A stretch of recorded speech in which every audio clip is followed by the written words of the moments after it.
My group's topic is Western expansion, when the people of America decided to broaden their territory by moving west, in the end, making their way to the Pacific. Western expansion took place after the gold rush in 1849. The people were driven by their belief that it was their fate to move westward. This was also known as manifest destiny. In the time that led to manifest destiny, there were some awful and great events that occurred. There was the expedition of Lewis and Clark, the tragedy of the Donner Party, and the various encounters with the Native Americans. This ultimately shaped what America is today. The Lewis and Clark expedition, commissioned by Thomas Jefferson, started in 1804. It was led by Meriwether Lewis and William Clark, with a group known as the Permanent Party.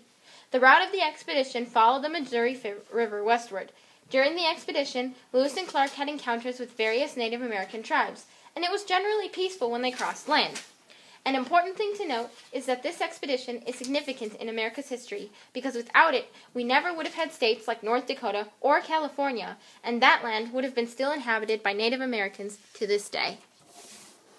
When Western expansioning was happening in the 1840s, people had the strange idea that moving westward and expanding their territory was fate based on a theory of manifest destiny. Manifest destiny, or the 19th doctrine, is the belief that America had a God-given destiny to expand the country's border from sea to shining sea. The Second Great Awakening created another incentive to drive west and claim the territory. Many of the settlers involved in Western expansion believed that God himself blessed the growth of the American nation.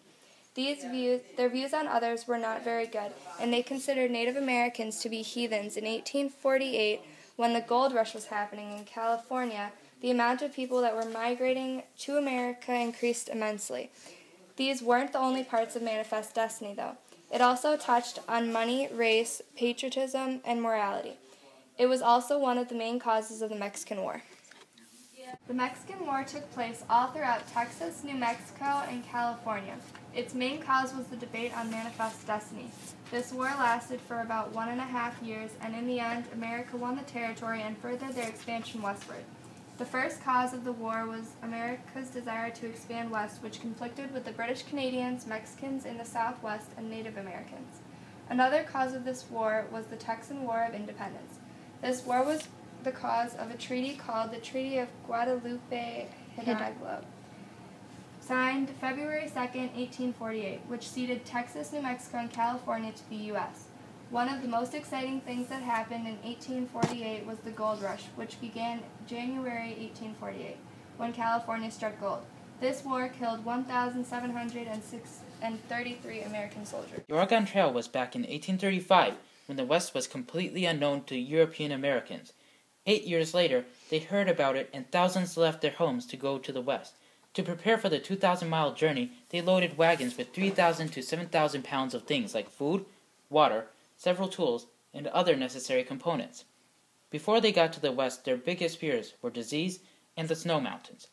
When it came time to cross rivers, it was not an easy task for wagons, but they managed. Each wagon traveled approximately 15 to 20 miles each day. In 1843, 875 wagons left for Oregon. The party was an American tragedy. It occurred in 1846 around the period of the California Gold Rush. There was a group of people led by James Fraser Reed. He was a businessman and a soldier, but most known for being an organized member of the expedition of the Donner Party. 9 wagons came from Springfield, Illinois, and were on their way to California. A 2,500-mile journey, but they decided to take a shortcut through the Sierra Nevada. There was a severe winter storm, and the people were stranded there. As their food supply diminished, they began to eat their family dogs and other small animals. Eventually, they ran out of food and animals to eat, and some of the people resorted to cannibalism, while the others died from starvation, exposure, disease, and trauma. This was the ill-fated end of a lot of people. The Native Americans played an important role in America's history. They originally owned this land, and the European Americans took over it. When European Americans arrived in this country, the Native American tribes had already been in the South and West for centuries. In fact, there were 28 tribes in the West, known as the Plains Indians.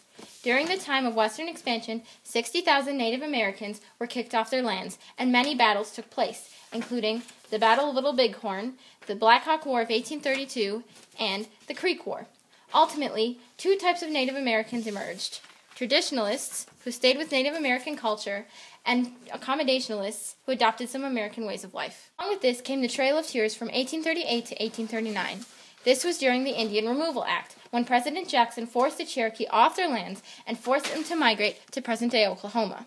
Because of things like hunger and disease, 4,000 out of the 15,000 Cherokees died on the trail. In 1848, the United States took land from Mexico as a result of the Mexican War. In order to organize these territories, Henry Clay created a bill and Stephen A. Douglas broke it into smaller pieces. The bill was called the Compromise of 1850. Because of this, California became a free state. The fugitive slave laws were strengthened, but the slave trade became illegal in Washington, D.C. The territories in Utah were also organized. However, the New Mexico versus Texas dispute favored New Mexico for the land. Western expansion is very important to our nation's history. These events help make the United States a coast-to-coast nation.